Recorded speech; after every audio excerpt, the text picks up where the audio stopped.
सहनाववतु सहनौ भुनक्तु सह वीर्यं करवावहै तेजस्विनावधीतमस्तु मा विद्विषावहै। ॐ शान्ति शांति शांति। अखंडमंडलाकारं व्याप्तं येन चराचरं तत्पदं दर्शितं येन तस्मै श्री गुरवे नमः। अज्ञानतिमिरान्धस्य ज्ञानाञ्जनशलाकया चक्षुरुन्मीलितं येन तस्मै श्रीगुरवे नमः। गुरुर्ब्रह्मा गुरुर्विष्णु गुरुर्देवो महेश्वर गुरुर्साक्षात् परं ब्रह्म तस्मै श्री गुरवे नमः। त्वमेव माता च पिता त्वमेव बन्धुश्च सखा त्वमेव विद्या द्रविणं त्वमेव सर्वं मम देवदेव। गजाननं भूतगणाधिसेवितं कपित्थजम्बूफलचारुभक्षणम् उमासुतं शोकविनाशकारकं नमामि विघ्नेश्वरपादपङ्कजम्। नारायणं नमस्कृत्य नरं चैव नरोत्तमं देवीं सरस्वतीं व्यासं ततो जयमुदीरये। या श्री स्वयं सुकृतिनां भवनेष्वलक्ष्मी पापात्मनां कृतधियां हृदयेषु बुद्धिं श्रद्धा सतां कुलजनप्रभवस्य लज्जा तां त्वां नता स्म परिपालय देवि विश्वम्। या देवी सर्वभूतेषु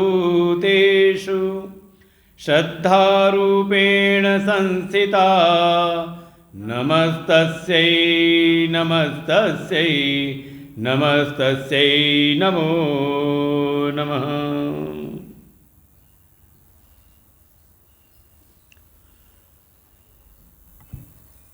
अखिल कोटि ब्रह्मांड नायक परात्पर ब्रह्म सच्चिदानंद स्वरूप परात्पर ब्रह्म देवादिदेव महादेव पंचमुखी महादेव भगवान के चरणों में कोटशः नमन। आदिशक्ति जगज्जननी माँ भगवती दुर्गा जी के चरणों में कोटशः नमन। माँ भगवती के ही वांग्मय स्वरूप श्रीमद् देवी भागवत महापुराण को प्रणाम नमन। परमात्मा के अभिन्न स्वरूप प्रातस्मरणीय परम श्रद्धेय परम वंदनीय अनंत श्री भूषित श्री सद्गुरुदेव भगवान के चरणों में कोटशः नमन। परम श्रद्धेय स्वामी जी आचार्य बटुकगण समुपस्थित समस्त भगवत भक्त श्रद्धा भक्ति स्वरूपिणी मातृशक्ति। 9 दिवस का यह नवरात्रि का अनुष्ठान माँ भगवती की आराधना उपासना उनका अर्चन उनके मंत्र का जप और साथ ही उनकी कृपा से माँ भगवती के तत्व का चिंतन उनके नाम रूप गुण लीला धाम उनके चैत्र का स्मरण श्रवण करते हुए उनके तत्व का चिंतन। वास्तव में ये जो 9 दिन आराधना उपासना के हैं नवरात्रि के, ये वास्तव में शक्ति जागरण का काल है। हमारे ऋषियों की ऐसी परंपरा कि जो भी आया हुआ है इस जगत में, ये सारा जगत ही माँ भगवती का ही स्वरूप है, यह उनका विराट रूप है, क्योंकि मूल में माँ भगवती ही विराजमान है, उनसे ही ये सारा जगत प्रकट हुआ है, तो ये सारा जगत उनका ही स्वरूप है। आवश्यकता है उस शक्ति को, उस तत्व को, उस चेतना को जानने की, समझने की और उसको जागृत करने की। उसके लिए हमारे ऋषियों ने हमारी उपासना का विधान बनाया और मुख्य रूप से हमारी परंपरा में पंच देवों की उपासना का विधान बताया। 5 देवताओं की उपासना करते हुए अपने इष्ट की उपासना। कहीं ना कहीं जब हम ठीक प्रकार से इन बातों को नहीं सुनते, नहीं श्रवण करने को मिलता, नहीं जानते, तो मन कहीं ना कहीं भटकता रहता है। जैसे किसी को पानी की आवश्यकता है तो वो कुआं खोदने लगा, उसने कुआं खोदा, 10 जगह कुआं खोदा उसने, लेकिन उसको पानी मिला नहीं। किसी विशेषज्ञ के पास गया, पूछा उससे, उसने कहा, बताया अपना कि मैंने 10 जगह गड्ढे खोदे लेकिन मुझको जल की प्राप्ति हुई, जल में नहीं मिला, मुझे पानी मिला नहीं, क्या करना चाहिए। तो उसने पूछा कैसे गड्ढा खोदा, तो उसने बताया कि कहीं पर 10 फीट गड्ढा खोदा, फिर कहीं 15 फीट खोदा, कहीं 20 फीट खोदा, कहीं 25 फीट गड्ढा खोदा, लेकिन इतने गड्ढे खोदने के बाद भी पानी मिला नहीं। तो जानकार था, उसने कहा तुमने अपनी शक्ति, अपनी ऊर्जा को कई जगह तुमने बिखरा दिया उसको। तुम्हें तो आवश्यकता ये थी कि जो तुमने 5 जगह गड्ढे खोदे हैं उसको तुम एक ही जगह गड्ढा खोद देते। एक जगह ही गड्ढा खोदते हुए तुम चले जाते 90 फुट तक, 100 फुट तक जाते तो तुमको पानी मिल जाता। है कि नहीं? हमारे बिजौली में भी इतने पे है पानी, कृपा है। नहीं तो कई जगह तो ऐसे है कि 400-400, 500-500 फुट पानी नहीं मिलता। और जहाँ से हमारे महाराज जी हैं, जिस क्षेत्र से, वहाँ तो समझ लो बड़ी मुश्किल है, पथरीली ज़मीन है, उसमें भी पानी मिलना बड़ा मुश्किल होता है। ये तो कह सकते हैं कि भगवान की कृपा है, इसलिए उस शक्ति को हम संचित करें, उसका व्यर्थ ना करें। तो जैसे कहा कि एक जगह ही गड्ढा खोदते, अपनी पूरी शक्ति ऊर्जा अगर एक जगह लगा देते तो तुम्हें उसी जगह पानी मिल जाता। यह उपासना वास्तव में अपनी शक्ति जागरण का ही एक उपाय है, साधन है। कैसे करें? कहा अपने एक इष्ट का चयन कर लें। 5 मुख्य देवता, प्रधान देवता हैं, इनमें से किसी एक देवता का हम अपने इष्ट के रूप में वर्ण करें। कौन कौन से देवता हैं? तो उसमें भगवान नारायण हैं, जिनके अनेकों स्वरूप हैं, विष्णु, हरि, सब उन्हीं के नाम हैं। उन्हीं के 24 अवतार हैं, राम, कृष्ण, नरसिंह, इत्यादि जो भी आपको समझ में आ जाए। ऐसे मूल तत्व के रूप में भगवान नारायण हैं। दूसरे भगवान शिव हैं, भगवान शंकर हैं, उनके ही अनेकों स्वरूप हैं, लेकिन मूल तत्व हैं। जैसे हनुमान जी हैं तो वो भी भगवान शिव के 11 रुद्र के अवतार हैं। मूल तत्व हैं भगवान शिव। तीसरी कह सकते हैं हमारी माँ भगवती हैं, आदि शक्ति हैं, जगत जननी हैं, जिनके अनेकों रूप हैं, दुर्गा, सरस्वती, पार्वती, सती, उनके अनेकों रूप हैं। लेकिन मूल तत्व है जो पराशक्ति हैं, शक्ति स्वरूपा हैं, माँ भगवती हैं। तीसरी को कहा। चौथे हमारे गणेश जी हैं, गणपति भगवान हैं, उनका वर्णन किया है। और साथ ही 5वें हैं प्रत्यक्ष देवता। देखो ये सारे देवता आपको प्रत्यक्ष नहीं होते, हाँ उनका हम क्या कहते हैं विग्रह स्थापना करते हैं, मंदिर में उनकी स्थापना करते हैं। लेकिन जो 5वें देवता हैं वो प्रत्यक्ष देवता हैं, जिनके हमें नित्य दर्शन होते हैं, वो है सूर्य भगवान। इसलिए जो प्रत्यक्ष देवता का आदर करता है, सम्मान करता है, उसकी बुद्धि तेजस्वी हो जाती है। और जो सूर्य भगवान का निरादर करता है, हाँ, उनको सवेरे उठ के जल अर्पण ना करे तो कहा उसकी फिर बुद्धि तेजस्वी नहीं होती। ऐसे मूल ये 5 देवता हैं हमारे वेदों में, जिनके सूक्त हैं, जिनकी स्तुतियाँ मिलती हैं हमारे वेद शास्त्रों में। भगवान नारायण, भगवान शिव, माँ भगवती हैं, गणेश भगवान हैं और सूर्य नारायण भगवान हैं। और देखो इन 5 देवताओं की उपासना विधि को हमारे जीवन में हमारे ऋषियों ने, संतों ने, गुरुजनों ने जोड़ दिया। प्रातःकाल उठो तो 1 लोटा जल सूर्य भगवान को अर्पण कर दो। आप कल्पना करो, आपको सूर्य भगवान मिल जाते तो बड़ी कृपा है।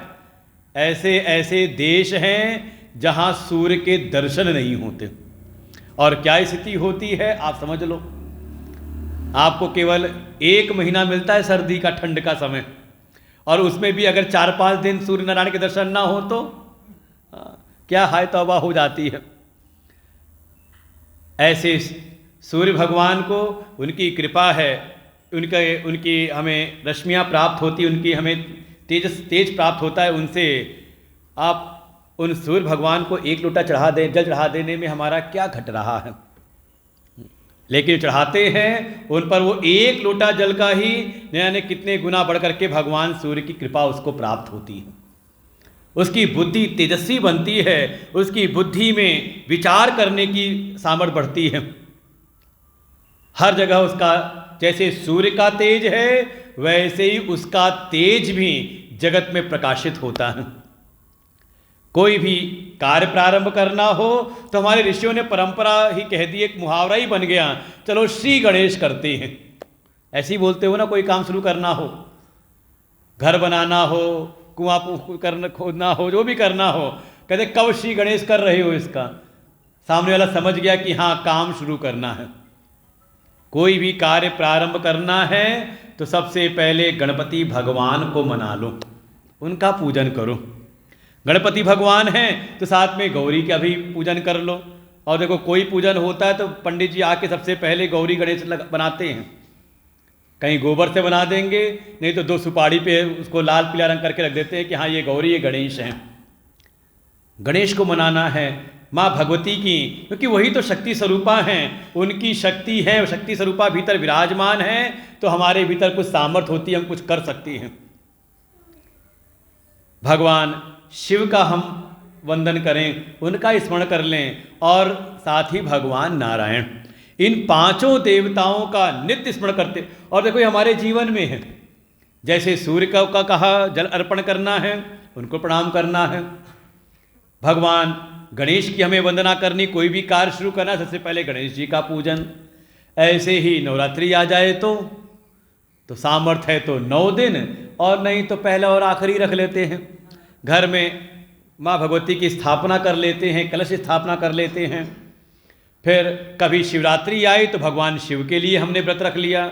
श्रावण मास आया तो भोले को मना लिया हमने, पूरे मास पर्यंत उनकी पूजा अर्चना की हमने। कभी जन्माष्टमी आई, रामनवमी आई तो भगवान राम को मनाया हमने, भगवान कृष्ण की पूजा की, उनके लिए व्रत रखा। तो ये हमारे जीवन में ही 5 देवताओं को स्थापित किया है। इन 5 देवताओं का स्मरण, वंदन, पूजन करते हुए हमारे कोई एक इष्ट हो। देखो सबका दर्शन करें, सबका वंदन करें, लेकिन समर्पण किसी एक के प्रति हो जाए, इसका नाम है भक्ति। जब कोई एक के प्रति समर्पित हो जाता है तब उसका आश्रय भाव दृढ़ होता है, और साथ ही उसकी प्रीति, उसका प्रेम भी दृढ़ होता है। देखो जो दुनिया में कहता है ना, हम कुछ ऐसे होते हैं सबको, अरे हम तुम्हारे ही हैं, हम तुम्हारे ही हैं, हम तुम्हारे ही हैं, वो वास्तव में दुनिया में किसी का नहीं होता। आप तो नहीं हो ना, जो सामने आ जाए उसी को। किसी एक के प्रति हमारे गुरुदेव कई बार दृष्टांत देते हैं। जैसे कोई कन्या है, जब तक अपने घर में है, उसके बाद उसका जब विवाह होता है तो जाती है ससुराल। तो ससुराल में जितने एक के नाते से कई संबंध बन गए। अरे वर्णन तो ऐसा आता है भागवत जी में कि जब दक्ष यज्ञ कर रहे थे और निमंत्रण कैलाश पर नहीं भेजा, और भगवान शिव अपनी समाधि से उठे और सती जी को कथा सुनाने लगे। अचानक देखा विमान उड़ते हुए जा रहे हैं। वो सती जी के मन में हुआ, ये विमान कहाँ जा रहे हैं? मेरी सारी बहनें जितनी भी हैं, 2700 नक्षत्र के रूप में जो बहनें हैं, वो सब जा रही हैं, कहाँ जा रही हैं? पता लगाया तो सारी खबर मिली कि पिता के यहाँ यज्ञ हो रहा है, सब जा रहे हैं वहीं पर। तो मन में आए, मेरे स्वामी क्यों नहीं जा रहे, ये क्यों नहीं जा रहे वहाँ पर? तो कथा के बीच में ही रोक लिया। भगवान शिव तो मगन है अपनी कथा सुनाने में, रुकते ही नहीं, बिना कोई बीच में अंतराल लेते ही नहीं। उन्होंने रोका, रुको रुको स्वामी थोड़ी देर रुको। तो पूछा क्या बात हो गई? तब सारी बात बताई और कहा कि आपके जो ससुर हैं वो यज्ञ कर रहे हैं, आप क्यों नहीं उस यज्ञ में जा रहे? आप तो यज्ञ के अधिष्ठाता हैं, आप क्यों नहीं जा रहे? देखो, ये नहीं कहा कि मेरे पिता यज्ञ कर रहे हैं। कहीं भागवत पढ़ोगे तुम्हारा यही शब्द लिखा है कि ससुर से। जाओ, बुलावा आया है, किसका फोन बजा है?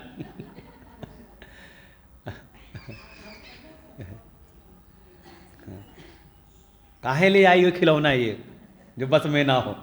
यही दुनिया ऐसी बीती जा रही है, ऐसे ही दुनिया वो हमने पकड़ रखा है जो हमारे काबू में नहीं है, केवल दुखी करता है। अच्छा, बड़ा एहसान किया कथा के ऊपर फिर तो। हाँ, पीछे दे दो, पीछे जमा कराओ जा करके, बंद भी करने नहीं आता है। यही दुनिया में हो रहा है और कुछ नहीं है। महात्मा समझा रहे हैं कैसे जीवन को साधना है, और हम ऐसी ऐसी चीज़ों को ले आए जो हमारे बस में। अपना जीवन तो सद नहीं रहा, और ऐसे ऐसे खिलौने पकड़ लिए कि जो और हमारी समस्या का जड़ बन जाए। कन्या गई तो एक का वर्ण किया, तो एक के संबंध से सारे संबंध बन जाते हैं। सबकी सेवा होती, सबकी सेवा करती है, लेकिन जो समर्पण है वो एक के प्रति होता है। यही स्वरूप है भक्ति में। सबका हम वंदन, सबका पूजन, सबके दर्शन करते हैं, लेकिन सर्वरूप में अपने इष्ट के दर्शन होते हैं। जब कोई ऐसा किसी एक के प्रति समर्पित हो जाता है तो उसको कहते हैं कि ये अब भक्ति के मार्ग में ये भक्त है।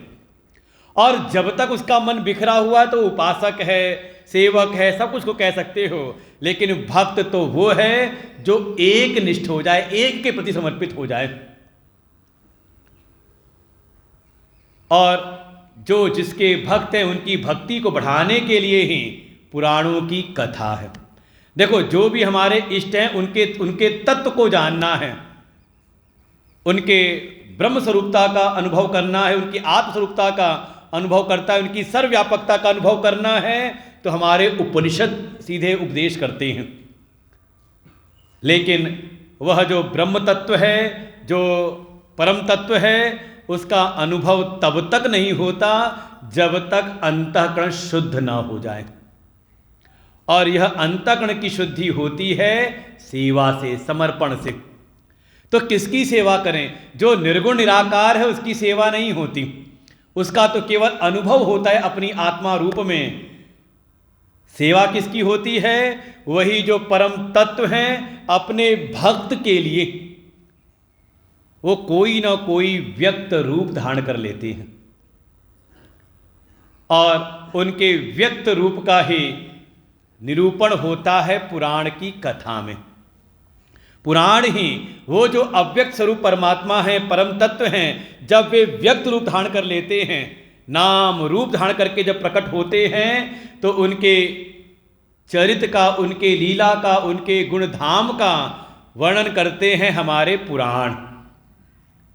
और उन पुराणों में अब देखो, जिसका भक्त है, जिसकी आराधना में लगा है, उसके लिए वो पुराण फिर प्रमाण के रूप में हो जाते हैं। कोई कृष्ण भक्त है तो उसके लिए पुराण है भागवत महापुराण, कोई शिव भक्त है तो उसके लिए रास्ता दिखाते हैं शिव महापुराण, कोई राम का भक्त है तो उसके लिए रामायण है।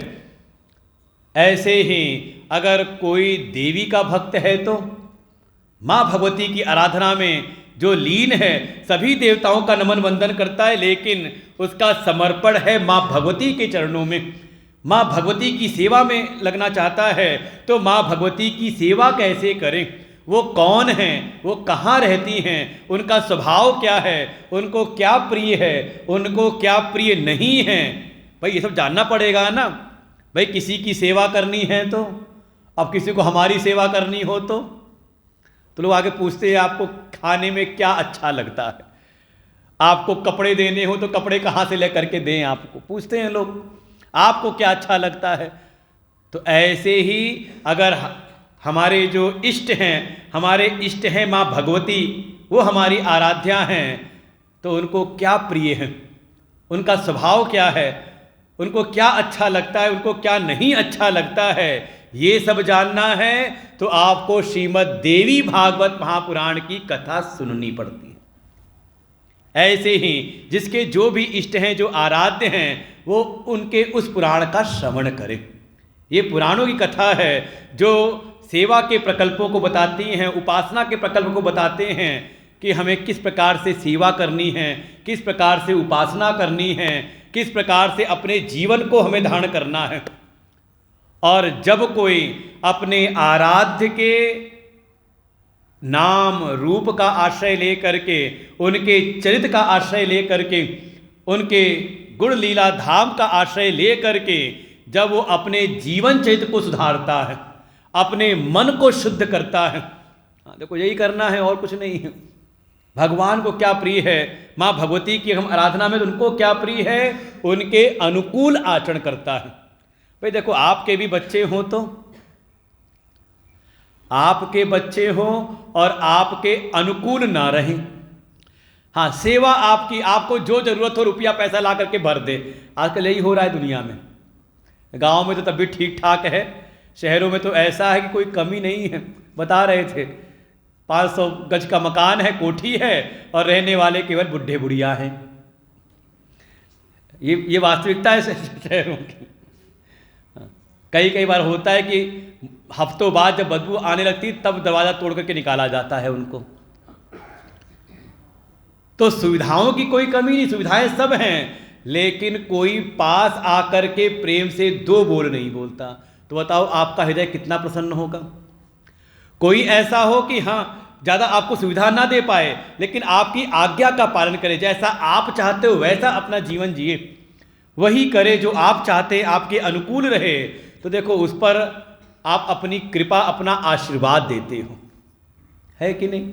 तो ऐसे ही माँ भगवती भी हैं। जब कोई उनकी कथा सुन करके, उनके चरित्र श्रवण करके, जब उनको जान करके उनके अनुकूल उनकी सेवा, देखो सेवा अपने मन से नहीं होती।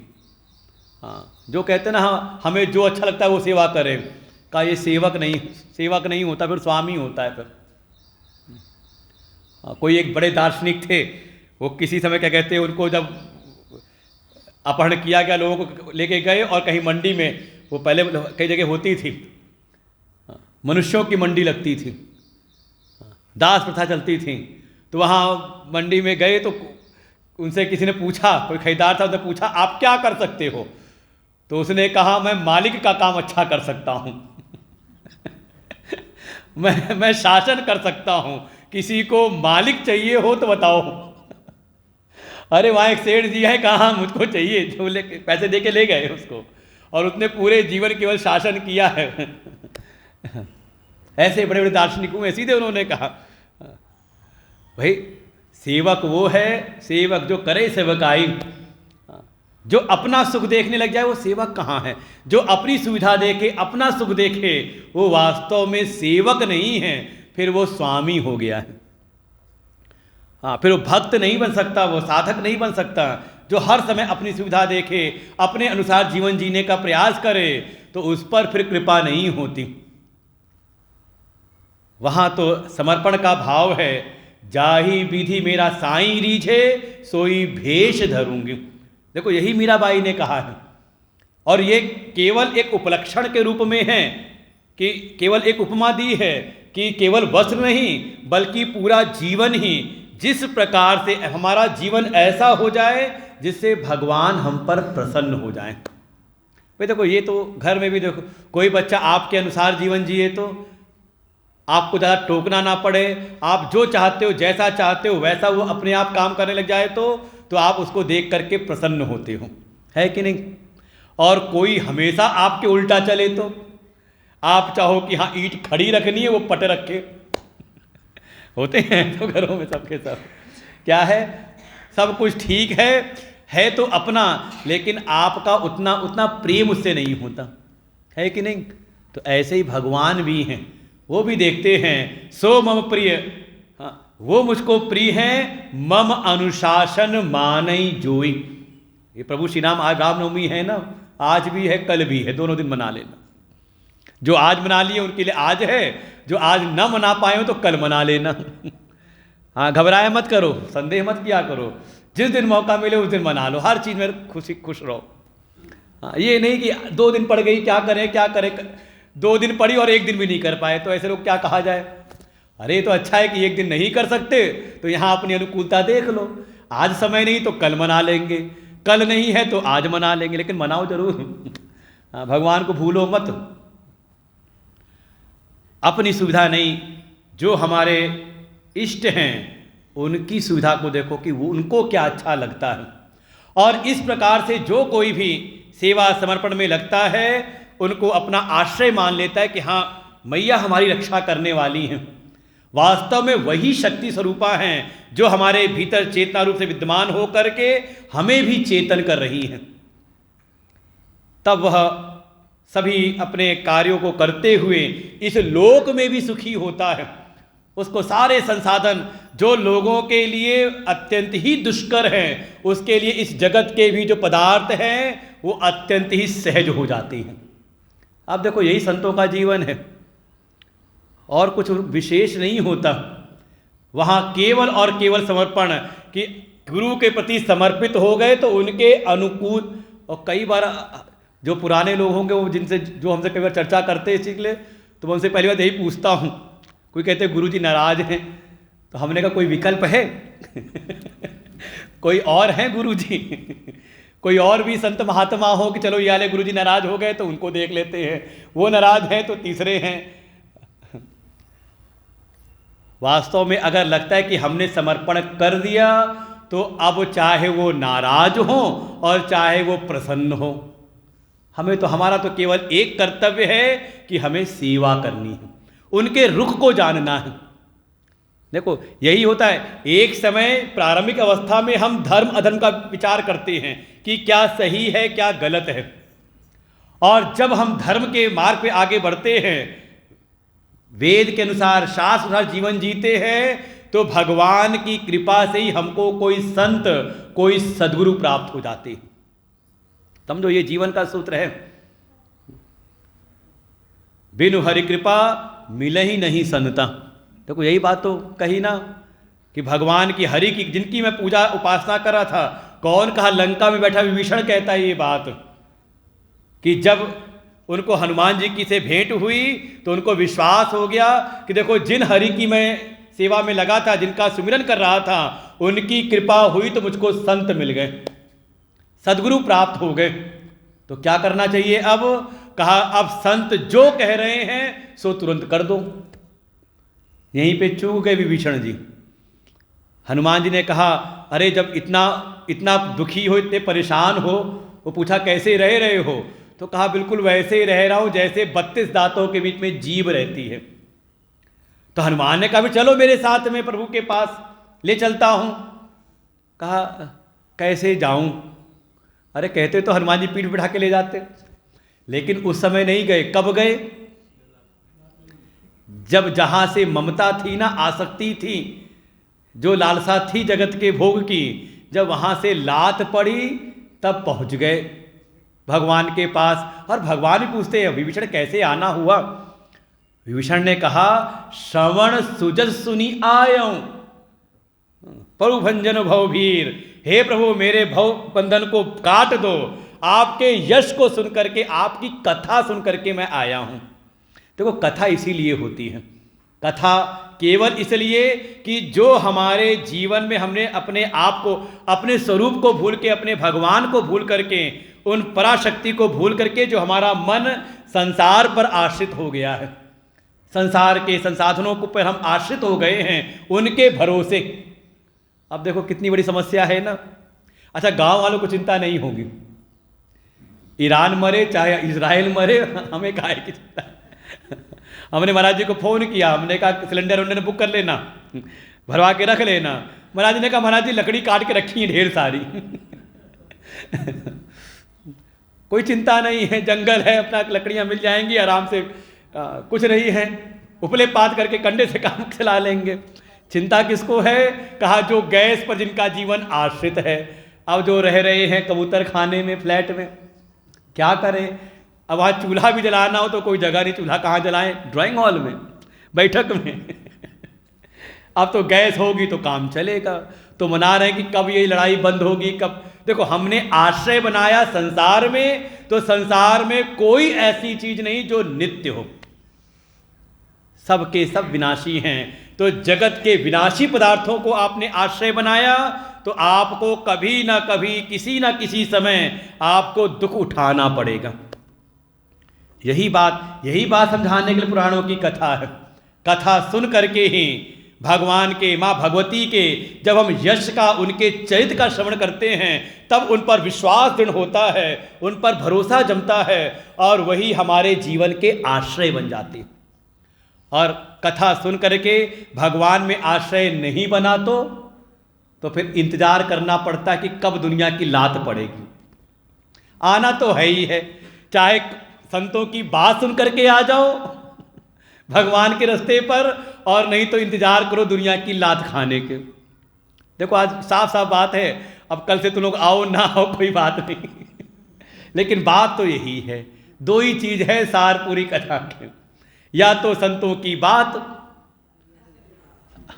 या फिर अरे कितने तो होते हो, लात पड़ रही लेकिन हम सहते रहते हैं।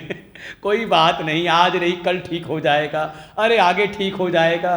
विभीषण तब भी धन्य हैं जिनको एक लात लगी और पहुंच गए। और कहा क्या?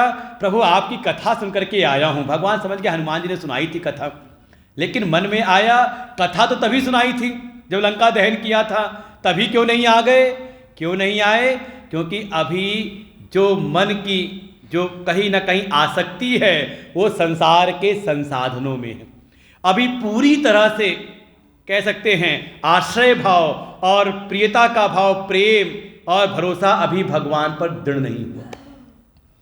जब भगवान के पास आए, भगवान ने उनको अपनी महिमा का खुद बताया कि कोई कैसे भी अगर एक बार मेरी शरण में आ जाए, उसका मैं कभी त्याग नहीं करता।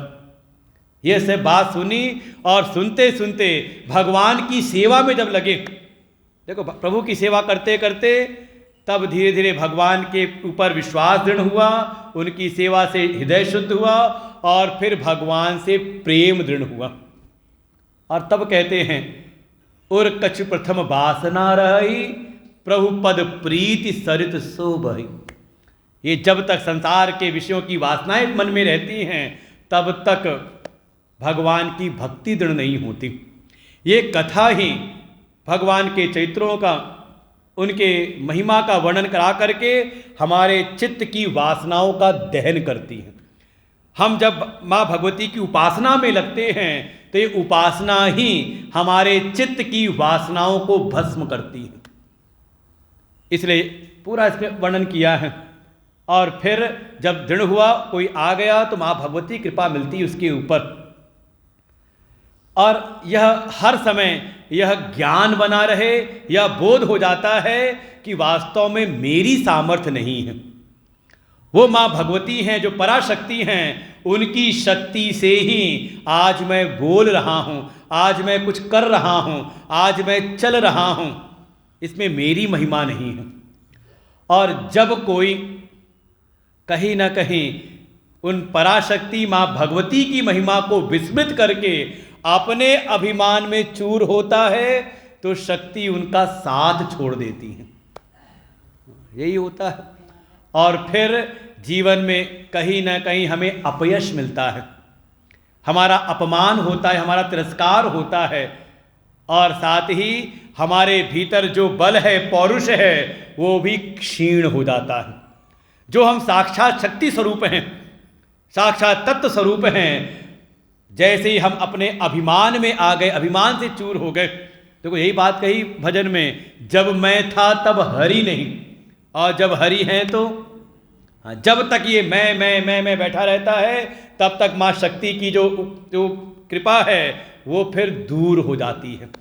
यही देवी भागवत कथा प्रारंभ होती है कि किसी पर चोरी का अपयश लगा, माँ भगवती की उपासना की, वो अपयश दूर हुआ। किसी के भीतर पौरुष था लेकिन पौरुष क्षीण हो गया, माँ भगवती की उपासना की तो उसको बल पौरुष की प्राप्ति हुई। और वर्णन तो इतना आया कि एक समय देवासुर संग्राम से निवृत्त होकर के जब आए अपने अपने लोक में, श्री हरि और शिव ये अपनी जो शक्ति, जो माँ भगवती ने, याद हो कथा में आया था दूसरे तीसरे दिन कि जब वो पराशक्ति प्रकट हुई थी महालक्ष्मी भुवनेश्वरी रूप में, तो उन्होंने अपने भीतर 3 शक्तियां निकाल करके दी थी। सत्वगुण संपन्न शक्ति दी थी विष्णु को सृष्टि का पालन करने के लिए, रजोगुणी शक्ति दी थी ब्रह्मा जी को सृष्टि का सृजन करने के लिए, और तामसी शक्ति प्रदान की थी शंकर को। ये अपने अपने अभिमान में चूर हो करके अभिमानम तयोर ज्ञात्वा छल हास्य चक्रतो, ये आकर के अपने लोक में जो उनकी अपनी शक्तियां हैं उनके सामने आकर के अपनी महिमा का बखान करने लगे। देखा हमने कैसे उन दैत्यों का वध किया, कैसे दैत्यों को हमने पराजित किया। वो भूल गए कि हमने जो भी किया है उन शक्ति की कृपा से किया है। और बिल्कुल यही कथानक हमारे उपनिषद में आता है। आप समझो ये सूत्र, ये स्रोत है हमारे उपनिषद ही, वहीं की कथा है। एक समय देवासुर संग्राम में देवता विजयी हो गए, देवताओं की विजय हुई। और जब विजय हो जाए तो देखो, पहले तो बच्चे हों तो परीक्षा जब होती है तो जाते हैं मंदिर, तब आते हैं गुरु जी के पास में, कृपा हो जाए कृपा हो जाए। नौकरी के लिए जाना हो तो कृपा हो जाए कृपा हो जाए, और काम बन जाए तो फिर नहीं आते। कल ही हमें किसी ने कहा अरे खुशखबरी देनी थी, तो हमने कहा लड्डू लेके आना चाहिए, तुम लड्डू लेके जा रहे हो।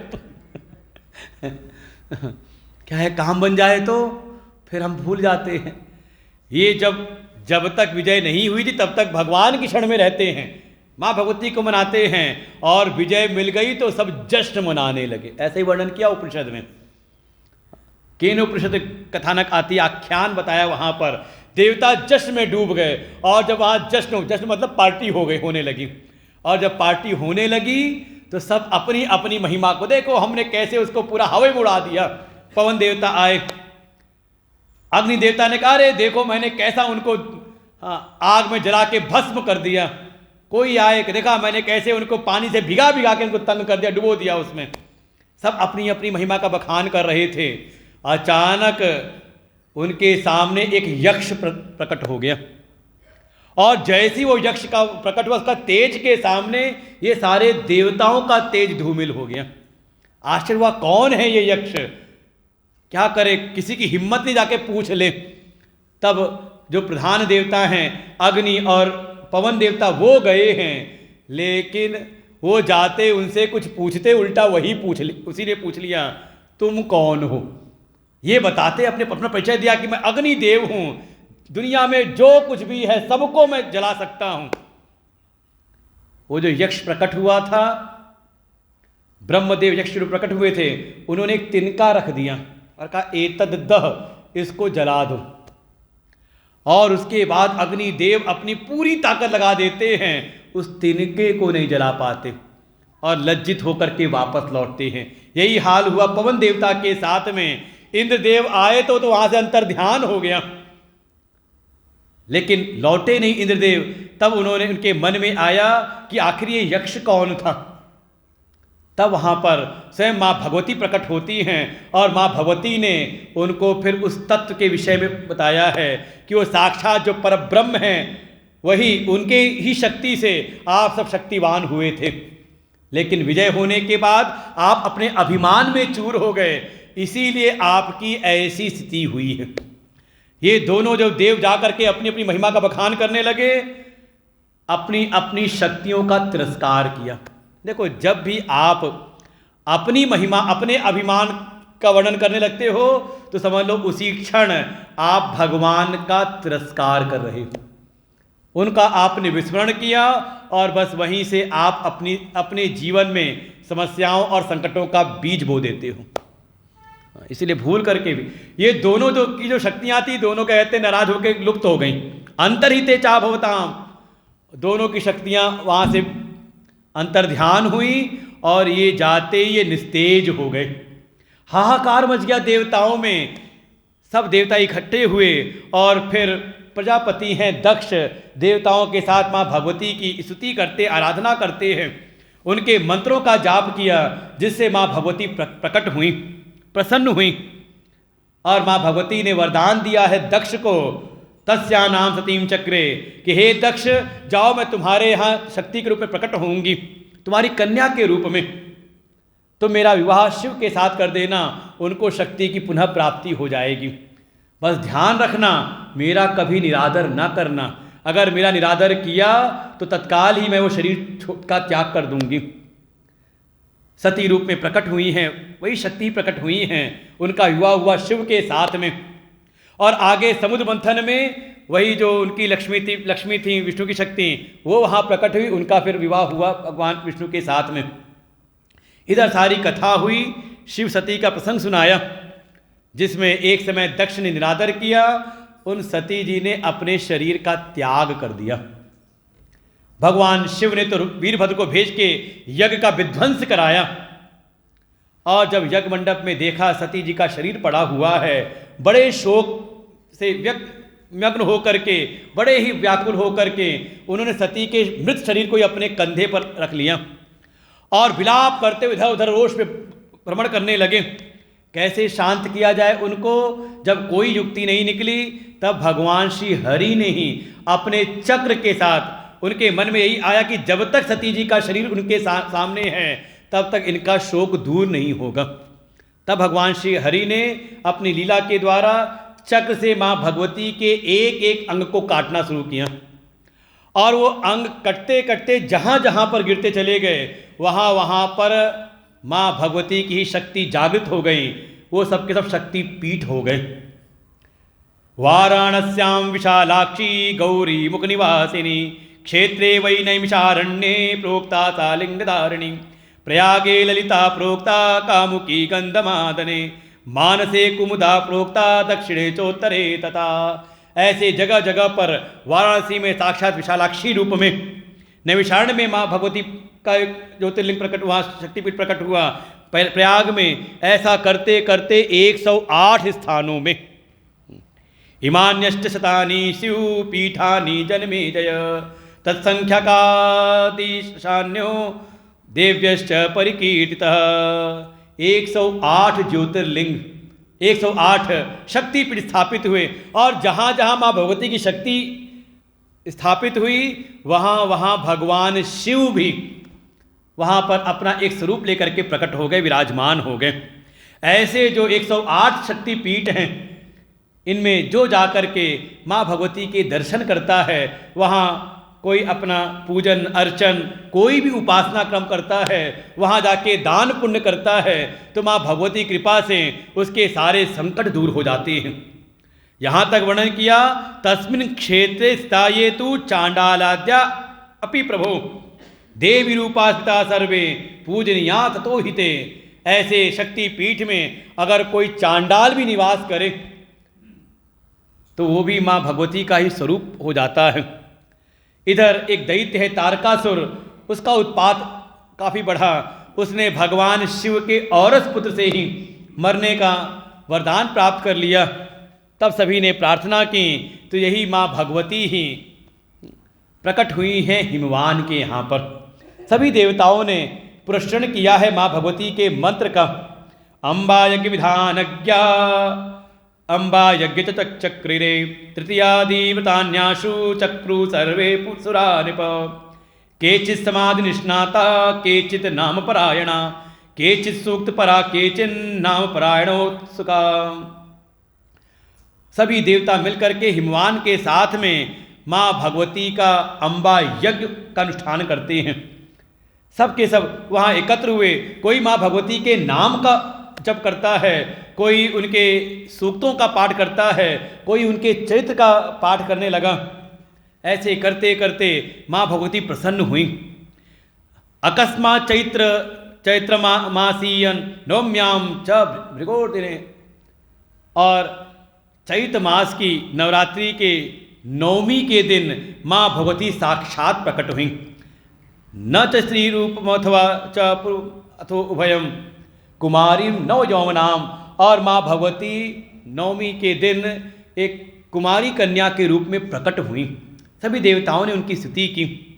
हिमवान ने उनसे प्रार्थना की तो माँ भगवती ने ही वरदान दिया कि मम शक्तिस्तु या गौरी भूषति हिमालये, हिमालयो हि मनसा माँ उपासेति भक्तितः, शिवाय स प्रदेया स्यात् सा वह कार्यम विधास्यति। माँ भगवती ने हिमवान को कहा, हे हिमालय, मैं तुम्हारे यहाँ, मेरी शक्ति ही तुम्हारे यहाँ प्रकट होंगी। तुम्हारी कन्या के रूप में तुम विधि विधान से उनका विवाह कर देना शिव के साथ। ऐसा वरदान दिया। तब हिमवान ने माँ भगवती से प्रार्थना की कि हे देवी, आपने बड़ी कृपा की, हमको अपना दर्शन दिया, आप मेरी कन्या बन करके आने को तैयार हो गई। इससे बढ़ करके तो जगत में कोई सौभाग्य हो नहीं सकता। आपके पिता बनने का मुझको सौभाग्य प्राप्त होगा। हे माँ, मैं कुछ जानना भी चाहता हूँ। इदम यथा च दत्तम मे कृपया प्रेम पूर्णया, सर्व वेदांत सिद्धम च तदरूपम ब्रूहि मे तथा, योगम च भक्ति सहितम ज्ञानम च श्रुति सम्मतम, वदस्व परमेशानी त्वमेवाहं यतो भवे। हे माँ भगवती, मुझको कृपा करके जो वेद वेदांत का सार है, सिद्धांत है, वो मैं जानना चाहता हूँ। आप मुझे अपने स्वरूप का बोध कराइए। मैं आपके स्वरूप को जानना चाहता हूँ। मैं उन सभी साधनों को, ज्ञान, भक्ति, कर्म, मैं उन सभी साधनों को जिसके द्वारा आपकी प्राप्ति होती है, मैं उन सभी उपायों को जानना चाहता हूँ। आप कृपा करके मुझको उपदेश करिए। और फिर माँ भगवती ने हिमवान को 9 अध्यायों में ये पूरा उपदेश किया है। अपने स्वरूप के वर्णन के साथ में अपनी प्राप्ति का जो उपाय है, साधन है, उनका बड़े विस्तार के साथ में कि वास्तव में कर्म क्या है, कर्मयोग क्या है, योग की साधना कैसे की जाती है, भक्ति क्या है, ज्ञान क्या है। देव्युवाच शृण्वन्तु निजरा सर्वे व्याहरन्त्या वचो मम, यश श्रवण मात्रेण मद्रूपत्वं प्रपद्यते। माँ भगवती ने कहा, हे हिमवान, सावधान होकर के सुनो। मैं तुमको वो तत्व, वो अपना स्वरूप बताने जा रही हूँ। उसको जो कोई जान लेता है तो मेरे समान हो जाता है। मद्रूपत्वम, उसको मेरे ही स्वरूप की प्राप्ति हो जाती है। और माँ भगवती ने यहाँ पर तत्व का उपदेश किया है। अहमेवास पूर्वम तो नान्यत किंचित नगाधिप, तदात्मरूपम चित संवेद पर ब्रह्मैक नामकम। कहा, हे हिमवान, वास्तव में ये जो सृष्टि है, सृष्टि के पूर्व में केवल मैं ही मैं थी। अहम एव आसः पूर्वम, सृष्टि के पूर्व में केवल मैं ही मैं थी। अहम, केवल मैं ही थी। तो सृष्टि के रूप में जब सृष्टि मुझसे ही, जब मेरे अतिरिक्त कोई और था नहीं, तो ये सारा जगत मुझसे ही उत्पन्न हुआ है। अर्थात ये जगत मेरा ही विराट स्वरूप है। तद आत्मरूपम, मेरे उसी आत्म स्वरूप को ही कोई चित्त कहता है, कोई संबित कहता है, उसी को कोई कहता है ब्रह्म। लेकिन साधारण दृष्टि से कोई उसको जान नहीं पाता, उसका दर्शन नहीं कर पाता। कारण है मेरी माया। ना सती ना सती ना नो भयात्मा विरोधता। ये जो मेरी माया है, उस माया से भ्रमित होकर के जगत के साधारण जो प्राणी हैं वो मुझको जान नहीं पाते। जब कोई साधना करे, सद्गुरु की प्राप्ति करे, तब उसको मेरे तत्व का अनुभव होता है। रज्जु यथा सर्पमाला भेदै एका विभाति, तथैवैषादि रूपेण भाम्यहं नाथ संशय, अधिष्ठानातिरेकेण कल्पितम तन्न भासते। माँ भगवती ने अपने स्वरूप का, इस सारे जगत का वर्णन किया। ये जीव वास्तव में मेरा ही स्वरूप है, लेकिन अज्ञान के कारण मोहित होकर के वो अपने उस स्वरूप से उसका पतन हो जाता है। रूपम द्रष्टुमिदं शक्यम केवलम मत्कृपां विना, और वास्तव में बिना मेरी कृपा के कोई मुझको जान भी नहीं सकता। सोई जानत यही देहु जनाई, जानत तुम्हें हो जाए। और जो मुझको जान लेता है वास्तव मेरे ही रूप हो जाता है। वो वास्तव में जगत के जितने भी जीव हैं वो सब के सब मेरे ही स्वरूप हैं, लेकिन इस माया की उपाधि से, अज्ञान की उपाधि से वो जीव रूप हो जाते हैं और उनके भीतर ये कर्तापन, भोक्तापन बन जाता है। देखो यही है बंधन। मैं करने वाला हूँ, मैं भोगने वाला हूँ, अहम कर्ता अहम भोक्ता, यही बंधन, इसी उपाधियों से वो बद्ध होकर के इस संसार में बार बार अपने मन की वासनाओं के अनुसार वो जन्म लेता है। घटी यंत्र वदेतस्य न विरामा कदापि, अज्ञानमेव मूलम स्यात् ततः काम क्रिया ततः। वो जैसे पहले होते थे ना घंटा घर का मतलब उसमें घंटा होता है, इधर से उधर हिलता रहता है, पहुंचता कहीं नहीं, इधर से उधर का अज्ञान के वशीभूत हो करके ये जीव बस इधर से उधर इसकी गति अगति होती रहती है। इसलिए उसका एकमात्र कर्तव्य है तस्मात् अज्ञान नाशाय यतेत नियतम नरः एतद्धि जन्म साफल्यम यद अज्ञान नाशनम। वास्तव में उसका यही परम कर्तव्य है कि शीघ्र अतिशीघ्र सत्संग की प्राप्ति करके, कथा श्रवण करके अपने भीतर के ये अहमता ममता वाला जो अज्ञान है इसका नाश कर ले। और जो कोई अपने भीतर के इस अज्ञान को नष्ट कर देता है उसी का जन्म सफल है। इससे बढ़ करके कोई और पुरुषार्थ जगत में है नहीं। इसलिए तस्मात् सर्वाणि कर्माणि वैदिकानि महामते चित्त शुद्धंतमेव स्यूतानि कुर्यात् प्रयत्नतः।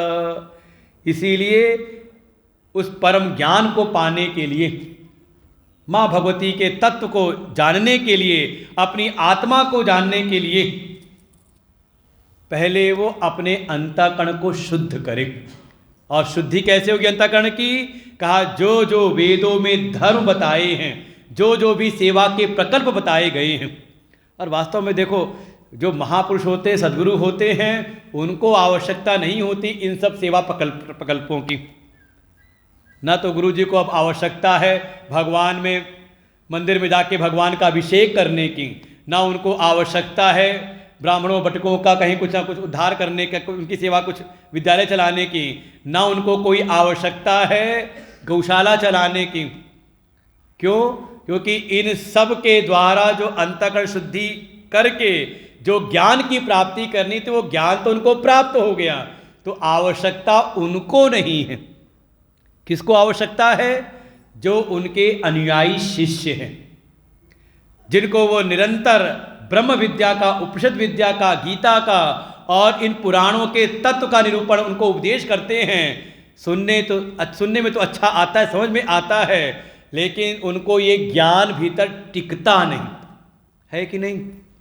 अब अच्छा मान लो गुरु जी ने उपदेश किया होता और आपको ज्ञान टिक गया होता तो आप ही बैठ के प्रवचन कर रहे होते, हमको आके थोड़ा सुनते। ज्ञान भीतर कहते हैं ना कि वो ज्ञान हम सुनते हैं, समझते हैं, समझ भी आता है, सुनते समय अच्छा लगता है, लेकिन यह ज्ञान भीतर टिकता नहीं। कारण है यह ज्ञान टिकता है शुद्ध पात्र में। जैसे कहते हैं गाय का बढ़िया दूध हो लेकिन हमारे बर्तन में जूठन लगी हो, तो खटाई लगी हो, तो बढ़िया से बढ़िया दूध भी उसमें फिर फट जाता है, जम जाता है। ऐसे ही ये ज्ञान भीतर तब टिकता है जब सेवा के द्वारा हमारा अंतःकरण शुद्ध हो। हम थोड़ा त्याग करें, अपने शरीर की सेवा का त्याग करें, अपने धन की सेवा का त्याग करें। ये समझ लीजिए हमारे अपने कल्याण के लिए। हमें तो लगता है, आप देख सकते हो प्रमाण के रूप में ही, आपके आश्रम में सेवा करते करते पहले आपके बीच बैठ के सुनते थे, अब आपको सुना रहे हैं, तो आप भी बैठ सकते हो ऊपर। कितना आसान है। आप भी अपनी त्याग तपस्या को बढ़ाओ, थोड़ी सेवा में निष्ठा लेकर के आओ, दुनिया के देखो ऐसा नहीं कि सामर्थ्य नहीं हमारे पास में, बस ये है कि हम उतनी अपनी त्याग भावना को बढ़ा नहीं पाते। भाई अगर कोई ऐसा है जो दिन भर अगर भोजन कर रहा है, भोजन की सामर्थ्य है, उसी का थोड़ा अंश विचार करके निकाल दे सेवा में। वो उसकी छोटी सी भी जो सेवा होती, निरंतरता के साथ जो सेवा होती है, वही उसको फिर श्रेष्ठ पद की प्राप्ति कराती है। माँ भगवती ने कहा चित्त शुद्धंत्यम अंतमेव, जब तक चित्त की शुद्धि ना हो जाए तब तक प्रयत्न करके, देखो अपने आप नहीं होता। हमें लगता है घर में जिम्मेदारी ना मिले तो जल्दी कोई काम करने को तैयार नहीं होता है कि नहीं। प्रयत्न करना पड़ता है, जबरदस्ती उठ, अरे सवेरे नींद बिस्तर को त्यागना पड़ता है, नहीं तो पड़े रहो सोते रहो, कौन उठाने वाला है। प्रयत्न करना पड़ता है। साधना का मतलब जो सहज नहीं है, अगर मन नहीं लग रहा पूजा में तो मन को लगाना है, लगेगा नहीं। मन को छोड़ दोगे तो नीचे के रास्ते पे चला जाएगा, पतन के रास्ते पे चला जाएगा, उसको हमें लगाना है।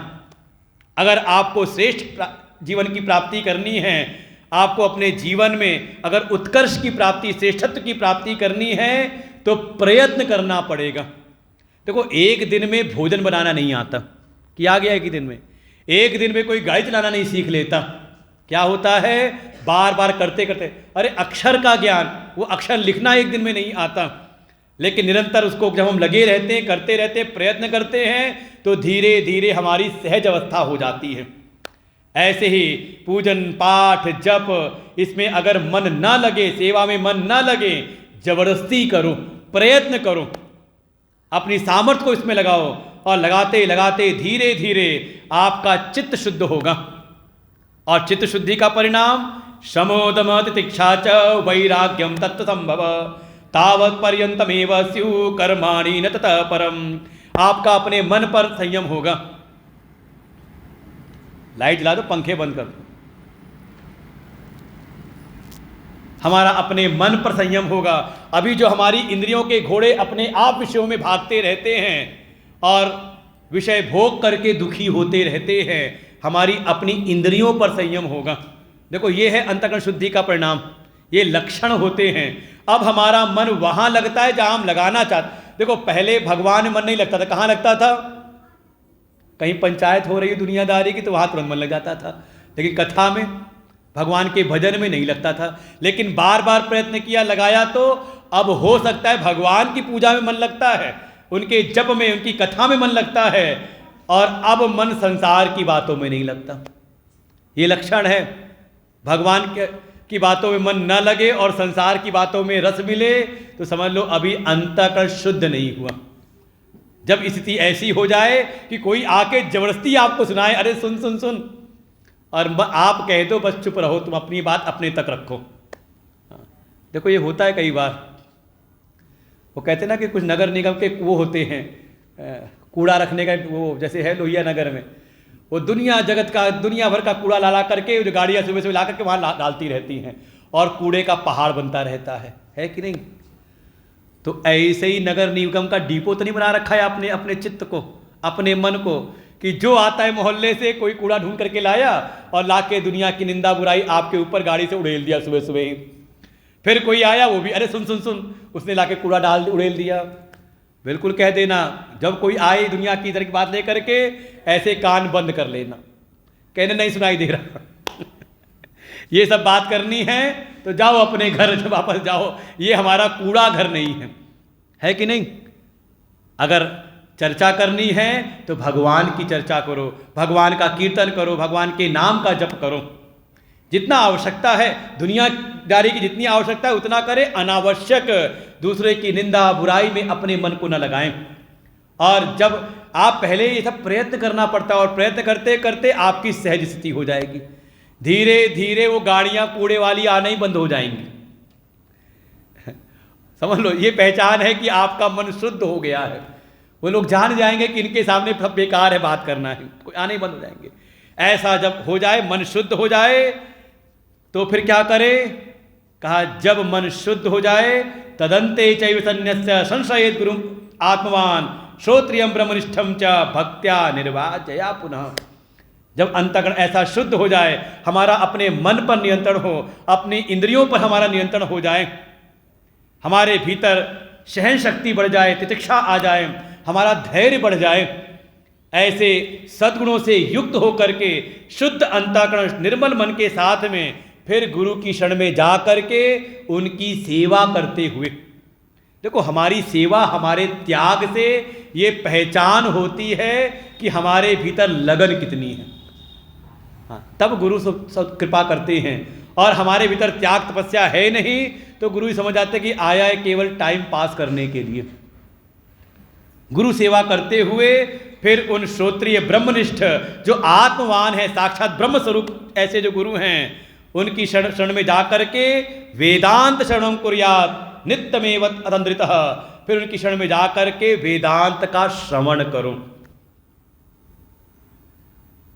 परमात्मा कौन है, माँ भगवती कौन है, मैं कौन हूँ, और विचार करते करते यह गुरु कृपा समझ में आता है कि जो पराशक्ति है और जो मैं हूँ, हम में केवल उपाधि का भेद है, देह की दृष्टि से भेद है, लेकिन जो भीतर चेतन तत्व है, जो आत्मा है, जो तत्व है, उससे किंचित भी भेद नहीं।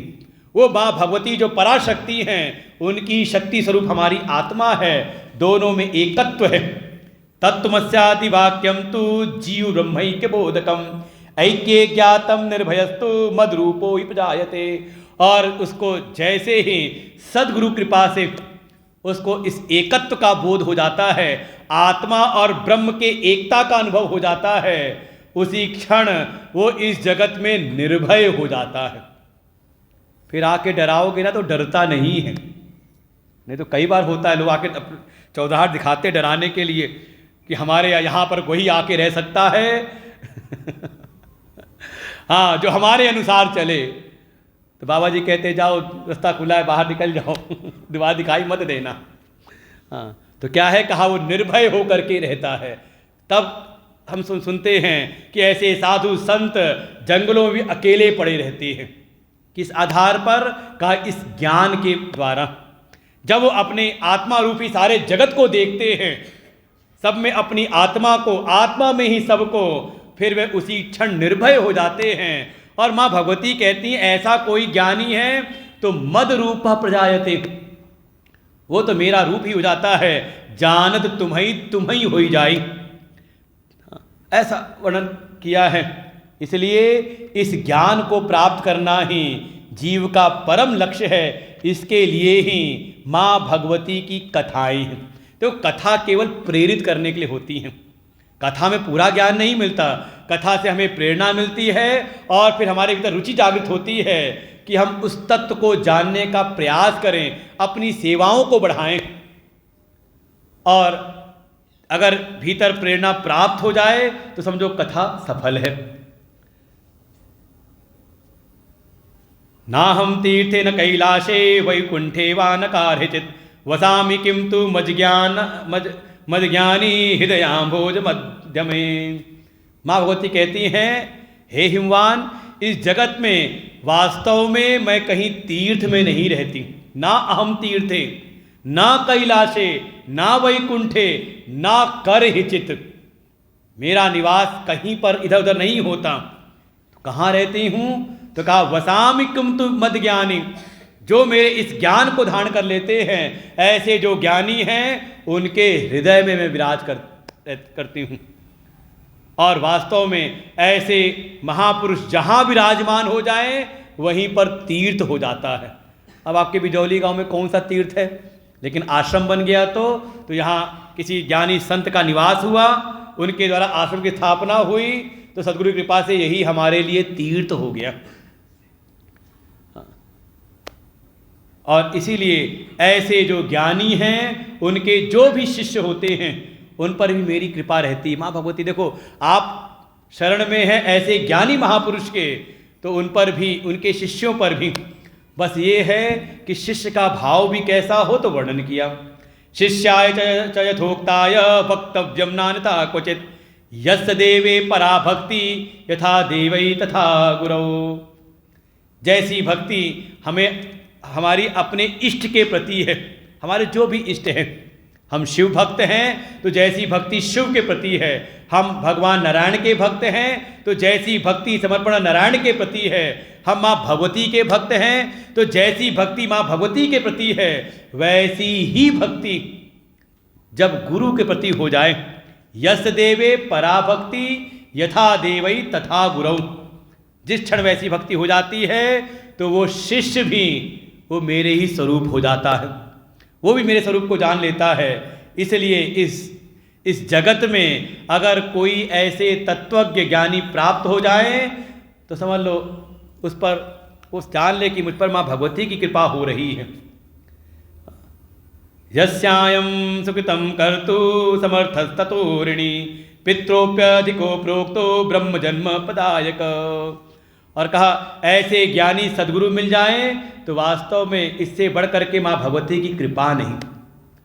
इस जगत में जो माता पिता हैं वो भी आदरणीय हैं, वंदनीय हैं, लेकिन उनके द्वारा जो हमें जन्म मिलता है शरीर का वो तो एक दिन नष्ट हो जाता है। लेकिन ऐसे जो कोई ज्ञानी हैं उनके द्वारा उपदेश सुन करके, उनकी सेवा करते, उनके उपदेशों को सुन करके अगर हमें ब्रह्म जन्म प्राप्त हो जाए, हम अपनी आत्मा को जान जाएं, तो उस आत्मा का कभी नाश नहीं होता। इसीलिए तस्मात् शास्त्रस्य सिद्धांतो ब्रह्मदाता गुरु पर शिवे रुष्टे गुरुस्त्राता गुरौ रुष्टे न शंकर। इसलिए सभी शास्त्रों का सार सिद्धांत यही है, अगर कोई ब्रह्म ज्ञान देने वाले, कोई आत्मज्ञान आत्मबोध कराने वाले कोई गुरु हैं तो उनसे बढ़ करके जगत में कोई और है ही नहीं। और ऐसे गुरु हैं तो वर्णन किया शिवे रुष्टे गुरु त्रातः। अगर ऐसे भक्त, ऐसे शिष्य से अगर शिव भी रुष्ट हो जाए, भगवान भी रुष्ट हो जाएं, तो गुरु पार करा सकते हैं। लेकिन गुरु रुष्ट, अगर गुरु रुष्ट हो जाए तो न शंकर। और यह कथा तो आती है काकभूषुंडी जी के जीवन की। एक समय भगवान महाकाल के मंदिर में है, महाकाल भगवान रुष्ट हो गए तो उनके जो गुरु थे उन्होंने स्तोत्र का पाठ किया। भाई वहाँ पे 8 अपराध गिनाए थे महाकाल भगवान ने श्राप देते समय, तो अपने शिष्य के 8 पापों का, अपराधों के शमन के लिए 8 श्लोकों में स्तुति की है। तो नाम पड़ा रुद्राष्टकम 8 श्लोकों में। और परिणाम स्वरूप भगवान फिर शांत हो गए, अपने श्राप को हल्का कर देते हैं। लेकिन वही काकभूषुंडी एक समय जब गए लोमश ऋषि के पास और उनके सामने हट करने लगे तो लोमश ऋषि ने क्रोध में आकर के श्राप दिया, जाओ तुम्हें हमेशा अपना पक्ष पकड़ के बैठे रहते हो, जाओ जा करके तुम पक्षी हो जाओ, वो भी कौन से चांडाल पक्षी। तो आज तक जो काकभूषुंडी जी है कौवे के रूप में ही है, चिरंजीवी है आज भी उसी रूप में। कहा फिर भगवान भी नहीं कर सकते। तस्मा सर्व प्रयत्नेन श्री गुरुम तोषयेन्न कायेन मनसा वाचा सर्वदा तत्परो भवेत्। इसलिए माँ भगवती अपने उपदेश का उपसंहार करती हैं। इस जगत में अगर कोई ऐसे ज्ञानी गुरु प्राप्त हो जाएं तो उनको संतुष्ट करना ही सबसे बड़ी सेवा है। अपने शरीर, मन, वाणी, कायेन मनसा वाचा, कायिक, वाचिक, मानसिक तीनों प्रकार से ऐसे गुरु की सेवा करने मात्र से, उनकी कृपा से, उनके उपदेश से वो वास्तव मेरे समान हो जाता है, उसका जीवन धन्य हो जाता है। और फिर माँ भगवती प्रकट होती हिमवान के यहाँ, उनका विवाह हुआ शिव के साथ में और उनके यहाँ प्रकट होते हैं कार्तिकेय जी। इनके द्वारा फिर तारकासुर का वध होता है। एक समय एक मध्य देश के राजा हैं जिनका नाम है अश्वपति और उनकी पत्नी है मालती। बहुत समय तक कोई संतान हुई नहीं, तब उन्होंने गुरु की आज्ञा मान करके, गुरु के उपदेशानुसार उन्होंने गायत्री का जप किया। 10 लाख गायत्री मंत्र का जप किया तो वेदों की जो अधिष्ठात्री हैं वही माँ भगवती सावित्री सामने उन्होंने दर्शन दिया और वही वेदों की अधिष्ठात्री ही उनके यहाँ सावित्री के रूप में प्रकट होती हैं, जिनका विवाह होता है जुमत्सेन के पुत्र सत्यवान के साथ में। आगे कथा आपने सब सुन रखी है। 1 वर्ष के अंतर में ही सत्यवान की मृत्यु हुई। यमराज आए सत्यवान के। हाँ देखो, दुनिया में सबको आपका शरीर ही प्रिय है, आत्मा प्रिय केवल यमराज को है। वो आते हैं आपकी जीवात्मा को लेने के लिए। हाँ, आपके रूह से प्रेम उन्हीं को है, इसलिए दुनिया की बात तो मत आना। यमराज आए, जैसी उसके जीव को ले जाने लगे, सावित्री पीछे पीछे चल पड़ती हैं। यमराज ने कहा, आप सशरीर मेरे साथ नहीं जा सकती, आप वापस लौट जाओ, ये व्यर्थ की चेष्टा क्यों कर रही हैं। सावित्री ने धर्मराज को प्रणाम करते हुए उनसे कुछ बातें पूछी, एक एक करके उनसे कई सारे प्रश्न पूछ डाले। अरे इस प्रश्न सुन करके बड़े प्रसन्न हुए धर्मराज। उनको उपदेश के 18 प्रश्न पूछे हैं। किम कर्म भवेत के न को बात हेतुरेव, कर्म क्या होता है, कर्म किससे होता है, उसका हेतु कौन है, देही कौन है, देह कौन है, ज्ञान क्या है, बुद्धि क्या है, प्राण क्या है, इंद्रियां, ऐसे ऐसे करके पूछे हैं। भोग क्या है, मुक्ति क्या है। अरे बड़े प्रसन्न हुए। यमराज साक्षात धर्मराज स्वरूप में आकर के उनको पूरा उपदेश किया और उनके इस ज्ञान को देख करके, उनकी ऐसी जिज्ञासा को देख के बड़े प्रसन्न हुए। पुनः प्रश्न पूछे हैं, फिर उत्तर दिया और ऐसी प्रश्न उत्तर देख करके उनकी मेधा, उनके ज्ञान के प्रति ऐसी तीव्रता को देख के जान गए कोई पुण्य स्वरूपा कोई हैं, और उनकी शक्ति को देख करके उनको अपने आप ही उनको सौभाग्य का आशीर्वाद दे दिया। सौभाग्य सुप्रिया तुम च यथा तथा सत्यवतः प्रिय, जाओ तुम्हारा सौभाग्य अखंड हो जाए। फिर सावित्री ने पूछा, फिर उत्तर दिया, और फिर जब जाने लगे तो सावित्री ने कहा, अभी तो आपने आशीर्वाद दिया था कि मेरा सौभाग्य अखंड हो जाए, तो फिर इनको छोड़ दीजिए ना, जिनको लेकर के जा रहे हैं, उनको लेके गए तो सौभाग्य अखंड कैसा होगा। तब प्रसन्न होकर पुनः वरदान दिया है, कई 100 पुत्रों का उनको आशीर्वाद दिया। ऐसे सती सत्यवान की, सावित्री सत्यवान की कथा सुनाई है, और भी बहुत सारी कथाएं सुनाई इसमें। लेकिन मुख्य है इन सब माँ भगवती की सेवा, आराधना, उनकी भक्ति का परिणाम कि हमें उनके स्वरूप का बोध हो जाए, कि वो माँ भगवती ही, पराशक्ति ही हमारे भीतर चेतना रूप से विद्यमान है। और ऐसा किसी को ज्ञान हो जाए तो उसके जीवन में ही शक्ति का जागरण होता है, फिर उसका कहीं पर अपयश नहीं होता, वो कहीं पर भी निर्बल नहीं होता। वो जहाँ जाता है, जिस जगह रहता है, माँ भगवती की उस शक्ति से, उनकी कृपा से सर्वत्र उसका फिर नाम होता है, ख्याति होती है। तो ऐसी माँ भगवती की कृपा आप सबको प्राप्त हो। ये 9 दिन का जो नवरात्रि का जो अनुष्ठान है, तो पूजन का अनुष्ठान और साथ ही सायं सत्र में यह जो कथा का अनुष्ठान या आज यहाँ विश्राम लेता है, इस कथा के सूत्र के रूप में जो आगे आए, ऐसे ही हमारे बिजौली गांव के हिमांशु त्यागी, हमारे विपिन धनोटा से, साथ में रवि भी लगे रहे इनके साथ में। देखो ये होता है ज्ञान से के प्रति प्रेम, सत्संग के प्रति प्रेम। काफ़ी समय से कथा नहीं हो रही थी, कथा हो रही थी नए वाले आश्रम में, वहाँ सत्संग भवन में, तो ये लोग वहाँ जाते थे कथा सुनने के लिए, और इन्होंने वहाँ पे कहा कि बहुत दिन हो गए गांव में कथा नहीं हुई, तो हमने कहा व्यवस्था करो, हो जाएगी। तो जिनका भी सत्संग से प्रेम हो, कथा से प्रेम हो, वास्तव में संतों का वो प्रिय हो जाता है, भगवान का प्रिय हो जाता है। तो ऐसे इन तीनों के भीतर ये प्रेरणा आई माँ भगवती कृपा से ही, उनको माँ भगवती की पूरी कृपा मिले, इनके पूरे परिवार को। और है भी, जैसे गुरु जी ने अपनी अगली पीढ़ी आगे लगा दी है, तो हमें भी लगता है कि हाँ, भक्तों के भी बीच से अगली पीढ़ी आगे आ रही है। पहले इनके पिताजी लगे रहते थे, इनके मामा जी लगे रहते थे, अब ये है कि अब ये लग रहे हैं आगे। देखो यही है हमारे जीवन में साधना का, भक्ति का परिणाम, हमारी गुरु सेवा, गुरु भक्ति का परिणाम, कि हमारी अगली पीढ़ी इस कार्य में आगे आ रही कि नहीं आ रही, उससे पहचान हो जाती है। और अगली पीढ़ी सेवा में लग जाए तो लगता है कि इनके माता पिता भी धन्य हैं, पूरे कुल को पर कृपा होती है। तो इन तीनों के ऊपर ही गुरुदेव भगवान की कृपा हो, हमारे पंचमी महादेव की, हमारा भी पूरा आशीर्वाद, ये आगे बढ़े, अपने जीवन में सफलता को प्राप्त करे। और भी जिनका भी सहयोग, हमारे राजीव शर्मा जी शहर से रोज़ आ जाते हैं समय से पहले आ कर के, उनको लगा बच्चे लगे हुए हैं, कोई इनका अगर सहायक नहीं रहा तो कहीं ऐसा ना उनका मन का उत्साह कम ना हो, तो रोज़ आकर के पूरी व्यवस्था आकर के पहले से संभाल लेना, देख लेना। फिर हमारे पूज महाराज जी, उनकी सब व्यवस्था, साथ ही हमारे जो विद्यार्थी लोग, पहले सब गांव के लोग आके सब व्यवस्था करते थे। अब कोई आता नहीं तो हमारी देखो टीम तैयार हो गई, अब खुद ही सब कर लेते हैं, तुम्हारी ज़रूरत ही नहीं तुम लोगों की। भाई देखो, जो सेवा करेगा उसी को मेवा मिलेगा, और जो कहेगा अरे अब हम जाएंगे काम करने के लिए, हम जाएं सेवा करें, तो बैठे रहो।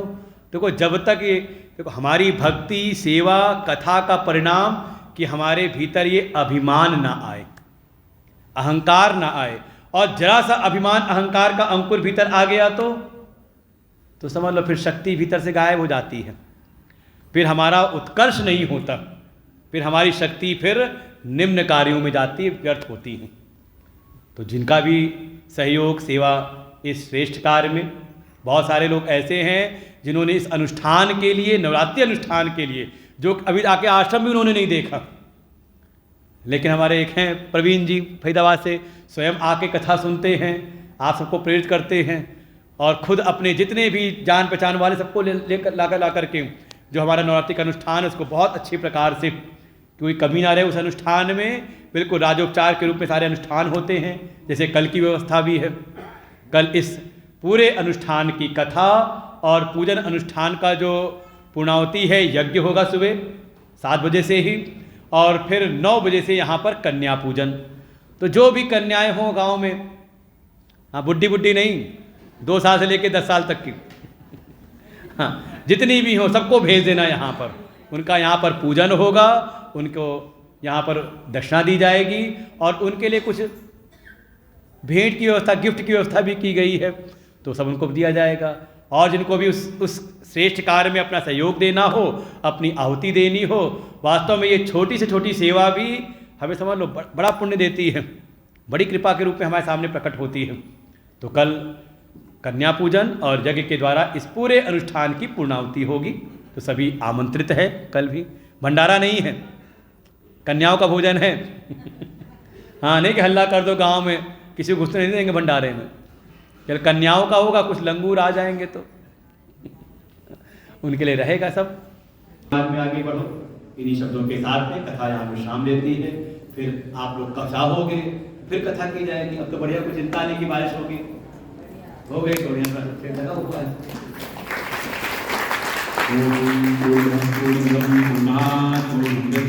पूर्णस्य पूर्णमादाय पूर्णमेवावशिष्यते। ओम शांति शांति शांति। हरि ओम। श्री गुरुभ्यो नमः। हरि ओम।